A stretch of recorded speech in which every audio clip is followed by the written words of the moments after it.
আসসালামু আলাইকুম। আমি মোহাম্মদ আব্দুল হামিদ। আজকে আমি কথা বলবো, আমাদের দেশে ২ দিন ঈদ হয়।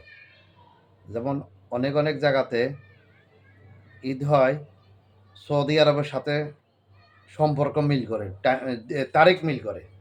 কিন্তু সৌদি আরবের সাথে আপনার তারিখের মিল হয়, কিন্তু সময়ের মিল হয় না। সৌদি আরবে আমরা যখন এই দেশে ইফতারের পরে মাগরিবের নামাজ পড়ি, মাগরিবের পরে এশার তারাবি শেষ করি, তখনও সৌদি আরবে ইফতারের সময় হয় না। তাহলে তাদের সাথে আমাদের সাথে সময়ের কখনো মিল নেই। আর আমরা যারা এই যে সৌদি আরবের সঙ্গে মিল রেখে ঈদ করি, আপনি চন্দ্র ব্যবহার করলেন বাংলাদেশে, সূর্য ব্যবহার করলেন বাংলাদেশে, টাইম ব্যবহার করলেন বাংলাদেশে, নিয়ম কানুন সব কিছু ব্যবহার করলেন বাংলাদেশে। আপনি ঈদের দিন চলে গেলেন সৌদি আরব দেখাইতে, যেখানে রাষ্ট্রের কোনো সম্পর্ক নাই।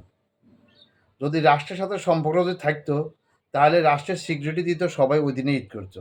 যেহেতু এখানে রাষ্ট্রের কোনো অনুমোদন নাই, এটা অনুমোদনহীন ঈদ, অবৈধ ঈদ।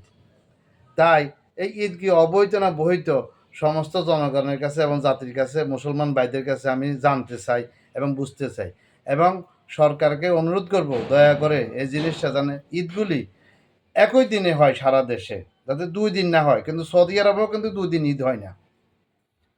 তো আমার এটাই কথা ছিল। আপনারা সবাই আমার এই কথাগুলি লাইক এবং শেয়ার করে দিবেন।